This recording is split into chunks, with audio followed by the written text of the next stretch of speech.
quercetin's a polyphenol like curcumin that has a lot of domains of activity. These polyphenols tend to bind to a whole variety of stuff. So let's talk about the known domains of quercetin. Okay. So quercetin is a very powerful antioxidant, first of all. It's known to be able, when it's inside the cell or outside the cell, it can attach to free radicals and essentially nullify their toxic ability that free radicals have that can damage cell membranes and the machinery inside of a cell.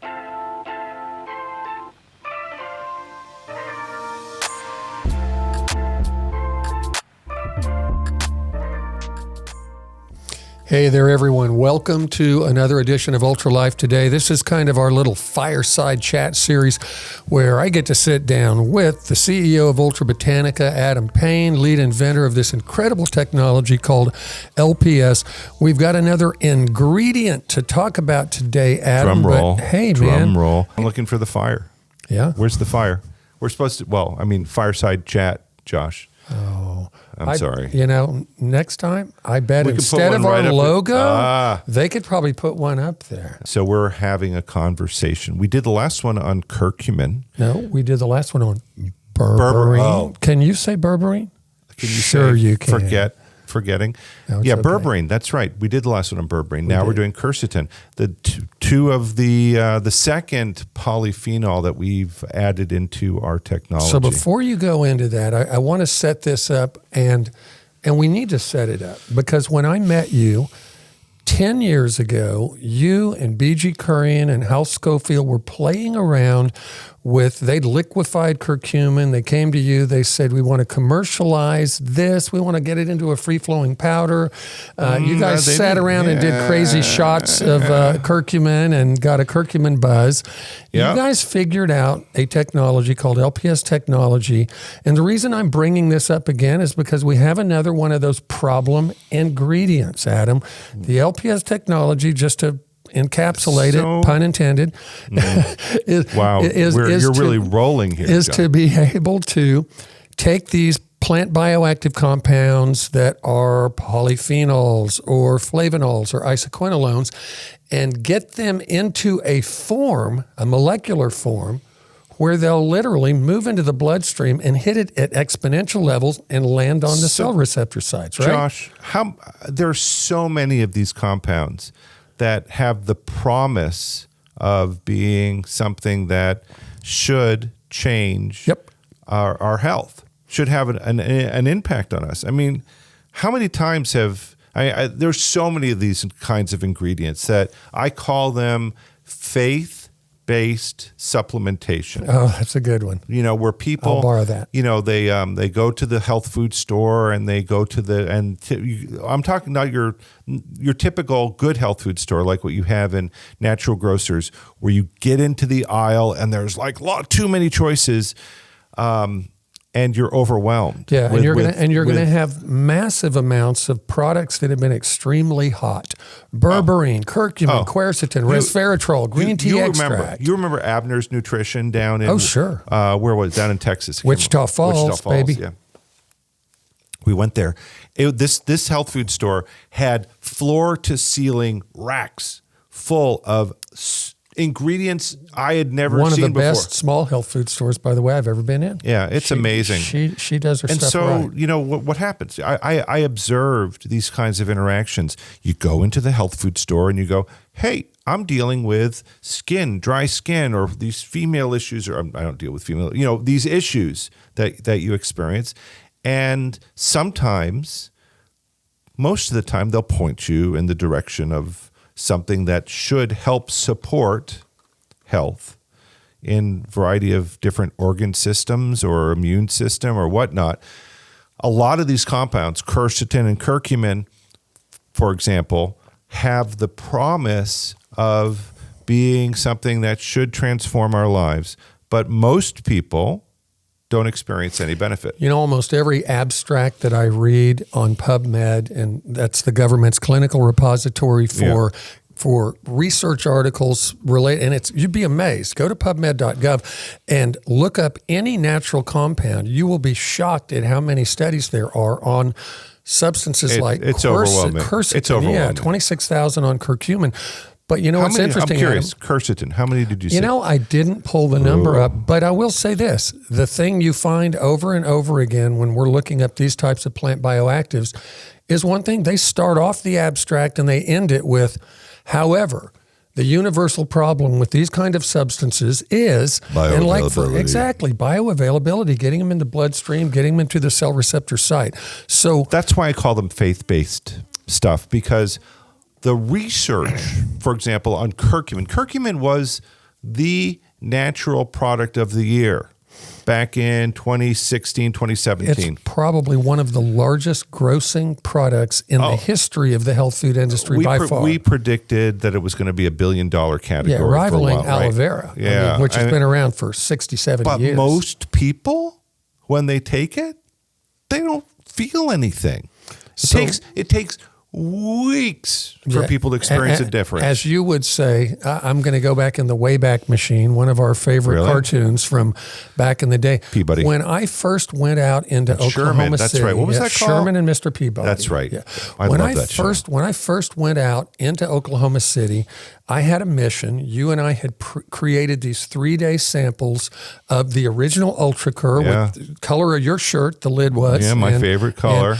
And so I went out to all these, I went out to clinical nutritionists, compounding pharmacists, integrative MDs, naturopaths, and I said, do you all sell curcumin in your place? And I knew they were all hot to trot on it, right? And they were all like, yes, we do. And I was like, I'd love to ask you a simple question. How much benefit have you seen in your patient population or with your clients as it relates to the use of curcumin? To a man or woman, Adam, the answer was, I see, it's so-so. Yeah. And to your point, 30 days, 60 days, taking large amounts, not really feeling it. But even what gets me, you go to the reviews of some of these turmeric curcumin products. Same thing with quercetin and berberine, for that matter. Yep. And berberine's a little bit different. Berberine does somewhat get in the body. It has a better bioavailability than curcumin and quercetin. But it's kind of like, it's a great product. I'm feeling better. But they don't really talk about dramatic results. Transformative, your word. That's my favorite word. I stole it from you about 10 years ago. Quercetin. So let's talk about quercetin. Quercetin. It's spelled Quercetin, right? Now a lot of people say quercetin. I saw it listed as a flavanol. Right. The flavanol is that a polyphenolic class? Okay. Yeah. Okay. Flavanols are classes of polyphenols that that exhibit certain aromatic tendencies. So they have to be part of a plant extract, and it has to be of a natural extract. By the way, I have to say, Adam, I'm taking you so much more seriously when you're in your white lab coat. It's just a game changer. I don't know how to take that, Josh. It's a good thing. I know. Yeah. I like my little web. I like my white lab coat. Okay, so it's a quercetin. And this is not just an affect. We wear white lab coats in our production facility. Yes, you do. Yeah, okay, it's on. It's flavanol. It's part of this polyphenolic group of plant bioactive compounds. Quercetin is also it's produced by a number of different plant species. Unlike curcumin, which is really only made by the turmeric rhizome in the root of the plant. My very favorite way to get quercetin in my body, other than our own product, is onions. I'm a huge onion guy, man. I cook with them in everything, making spaghetti sauces, and I'm a cook. And so, interesting. And onions are phenomenal. How much quercetin is in an onion? Well, I'll tell you something really interesting is that when you take the powdered forms of quercetin that are out there and you compare them just to eating a meal with onions and you check blood levels, you can take off the chart amounts of powdered quercetin and maybe find 1% in the blood. But you can get higher amounts by eating the onions and different things like that. So that's not surprising to me, because essentially in the plant you're getting the LPS kind of effect. LPS stands for our patented technology, liquid protein scaffolding. We solubilize these compounds like quercetin. We get them into a liquid state. And it's in a liquid, it's a free molecule, right? It's not bound to itself. The problem with polyphenols, this whole class, is that once they bind to themselves, they don't like to dissolve. They invite all their cousins to the party. Don't they form into crystals? They form crystals, and those crystals are essentially insoluble. I liken it to swallowing quartz crystal. You're not going to get silicone in your blood by swallowing a bunch of quartz crystals. I actually know where that's going to end up, but we'll save that for another episode. It's going to be eliminated from the body, isn't it? Yes. A great portion of it. So many great phrases flowing through my mind, none of them appropriate for a podcast. And another thing about these polyphenolic compounds is that when they aggregate together and they form these crystals, they also have a tendency to create gastric disturbances for people. Yeah. So that's more so for berberine. Berberine, okay. Yeah, berberine, because berberine by itself is highly antimicrobial. Yeah, it's killing off everything, right? It's like an antibiotic kind of. Curcumin can be a little bit abrasive to the gut. I don't know much about quercetin that's not absorbed. I do know that quercetin that is not absorbed isn't going to do much at all of anything. So we're going to be right back on Ultra Life today. I'm Josh Bellieu, sitting here with CEO of Ultra Botanica, Adam Payne, and we're going to continue the conversation on quercetin. Hey, do you love what we're doing? Go find podcasts anywhere you like to download them. Find us under Ultra Life Today. We've got a great YouTube channel as well. Learn more about our products at ultratoday.com. Our mission is to take nature's most beloved botanicals and enhance them with our liquid protein scaffold technology. This helps it reach your cells faster and better. With exponentially enhanced bioavailability, you'll feel better every day. Ultra Botanica, the feel-good curcumin. Hey everyone, welcome back to Ultra Life Today. This is our second segment talking about quercetin or quercetin, as Dr. Joe Parita corrected us, right? Yeah, no, he definitely corrected us. Well, I'm hanging out with Adam Payne, CEO of Ultra Botanica, a lead inventor of this incredible LPS technology that is literally revolutionizing. And when I say that, it's true. We have doctors all over the world, Adam, for many, many years that have basically said, when you guys create a product that's in this plant bioactive category of polyphenols, sign me up, because it's the only one we'll use, because it produces results in a very, very short period of time. Now, when it comes to quercetin, I must admit, I'm a little behind the eight ball. I don't know a ton about quercetin. So I do remember something, though, that kind of got me really going. When COVID first hit, I was going into independent health food stores and going into national chains, and you would literally see a wall of quercetin that would be from floor up to about 5 feet high, and they were end capping it everywhere.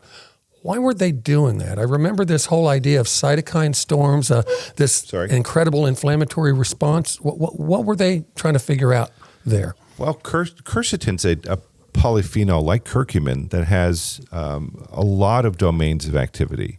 These polyphenols tend to bind to a whole variety of stuff. So let's talk about the known domains of quercetin. Okay. So quercetin is a very powerful antioxidant, first of all.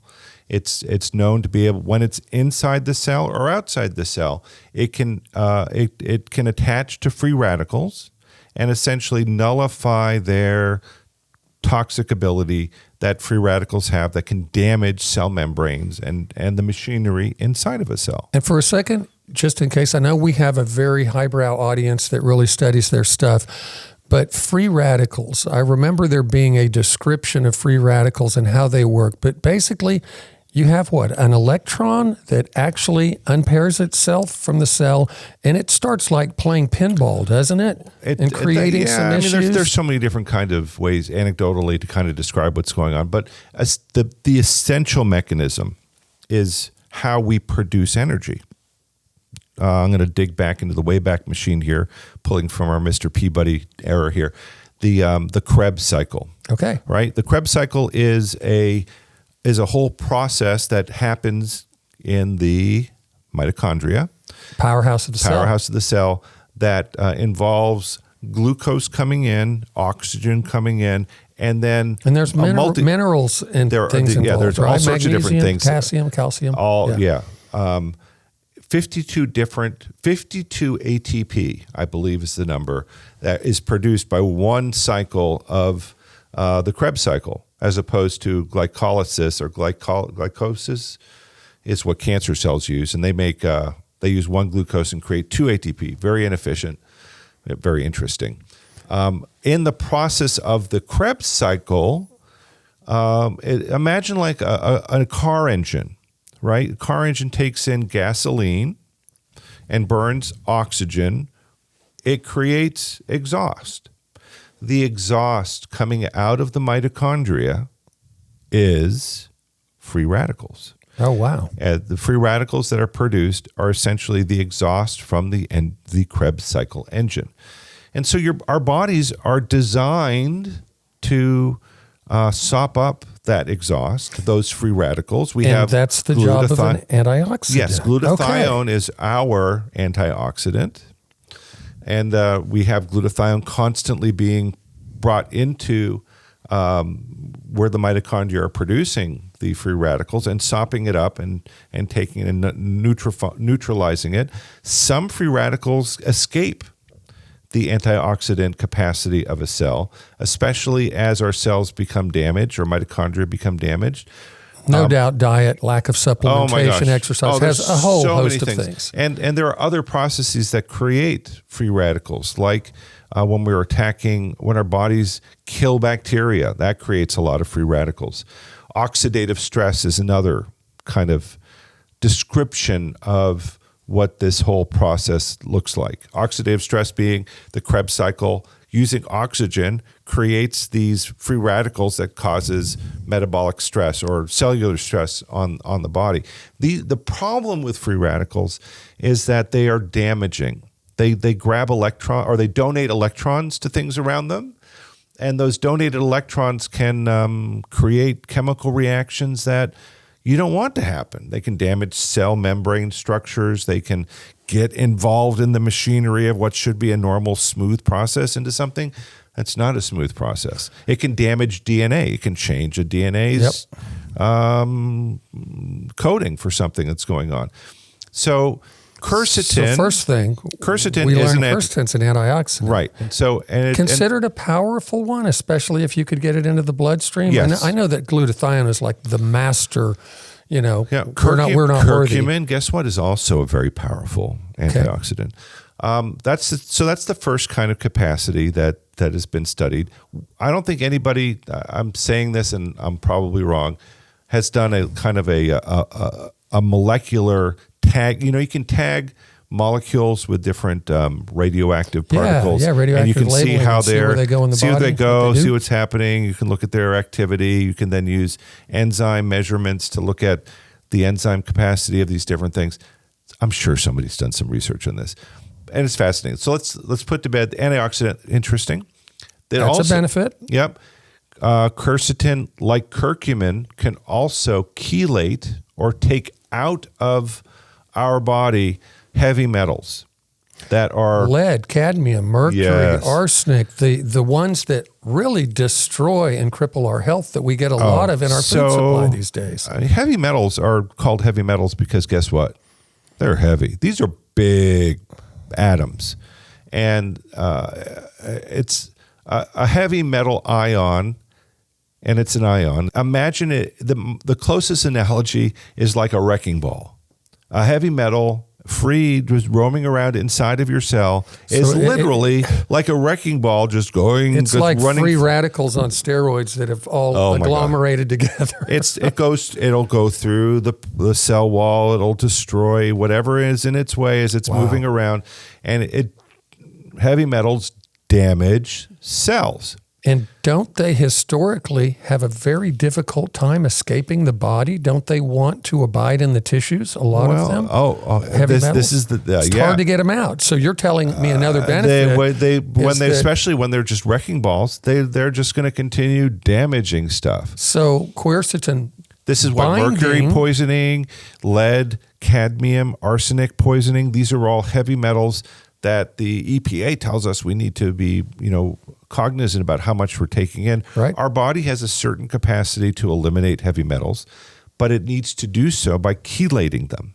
And what I mean by chelation is these compounds, curcumin's a chelator, especially a really good chelator of excess iron, which is really interesting, like for hematochromatosis, hint, hint, wink, wink. Right. Say no more. Iron, right? An overabundance of iron is actually bad. Arg. It damages the body just like heavy metal exposure. But quercetin can bind to these heavy metals and essentially inactivate them. So imagine a quercetin molecule wraps around the heavy metal ion and inactivates it. And so then the body's able to deal with the heavy metal ion because it's not a wrecking ball anymore. And that's one of the cool things I have found over the years in studying these plant bioactives, Adam, is when they do chelate something, when they go and basically smother it and bind to it and inactivate it, some of these substances, especially radioactive type substances, can actually damage the kidneys when they're being eliminated. But plant bioactives inactivate them to such a capacity that when you're eliminating them, it does not create other problems, compounding the problem. So it's using the antioxidant capacity of the quercetin or curcumin, for that matter, and then it's binding to the heavy metal ion. So it attaches to that ion, and so then it's essentially not completely inert, but the body's able to deal with it. It's not causing damage. It's not on that big chain and swinging through all the scaffolding of the cell and causing all sorts of damage. Wow, antioxidant chelation, especially of heavy metals in this day and age, from the water supply, the air we breathe, the foods we get. I mean, I mentioned this the other day, and it bears repeating. A really cool organization named Moms Across America. I've got to get this plug in. Go look them up. Lady named Zen Honeycutt. Their organization went to 40 different fast food restaurants to look for glyphosates and look for heavy metals in the food. You don't want to know. It's disbelieving on my It is, end. because many of these restaurants... Don't say it. Many of these restaurants had 18 to 20 to 50 times the levels of the EPA allowable for substances like cadmium, mercury, lead. How can they get away with that? I mean, seriously. And the thing that broke my heart the most... So hold on a minute. So, I mean, if I'm a food producer, I have to comply with food testing to make sure that the food I'm producing, like our nutritional supplements, is not over the legal limits for heavy metals. Okay, here I go down the road that they call, I am looking at the camera right now, regulatory capture. It's in every industry. It's in the pharmaceutical industry. It's in the food industry. It's in the oil industry. It's everything related to lobbyists and their ability to continue to do things and have people kind of just look the other way. And it's everywhere. And that's why I love consumer groups like this. I mean, these are moms across America. So can dads play with them? Are we? Oh, yeah, they would. I mean, Zen Honeycutt is cool as can be. Can we have a Dads Across America? We could, if you and I want to step up. I'm a dad. Are you a dad? Started. Oh, yeah, 4. 4 dad? You're a 4 times dad. I am a 4-time dad. I'm a 4 times dad. At least all that I know of. I don't, Let's not go can't there. talk about that. Okay.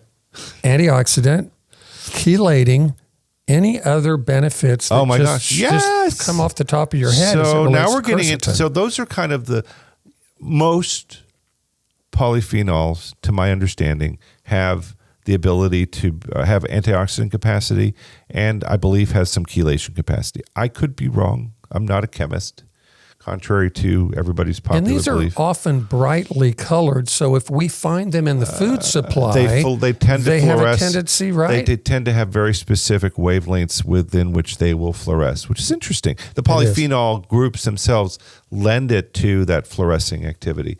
So now we're getting into some more what I would call ligand. And so with a minute and a half, let's start into this road of the next benefit that we've got. Okay, now we're getting into where does quercetin actually interact with a cell in its biology, not just dealing with heavy metals or antioxidants, but how does quercetin affect cellular biology? Well, I have a huge question mark above my head. I'm sure everybody can see it right now. I have no idea. We got to make one. Can we get a question mark These over guys his head? here, they can probably. I would love to see that. Probably superimpose one on the film. Done. Okay. Yep. All right. So anyway, you mentioned ligand, and where are we? That's a fancy word. Okay, where are we going with that, and what is a ligand? So ligand is technically a cell receptor. It's so if you look, cells don't communicate by words. They can communicate a little bit by when they're touching other cells by electrical signals and some gradients around them. Primarily, the way that a cell communicates to its outside environment by producing little soluble messenger molecules. We call them cytokines, chemokines, leukotrienes, and they get made and then they get expressed through the cell. So the cells produce these little soluble hormones. Then different cells in the body have the ability to receive those signals and then bring them into the cell as a communication. Hold that thought. We've been having a fascinating conversation on quercetin with Adam Payne, CEO, lead inventor, Ultra Botanica. I am Josh Bellieu. Listen, you love what we're doing. Find us wherever you find podcasts. We're going to be going into another segment for our radio listeners. It's going to be next week's show. So we'll be right back with Ultra Life Today.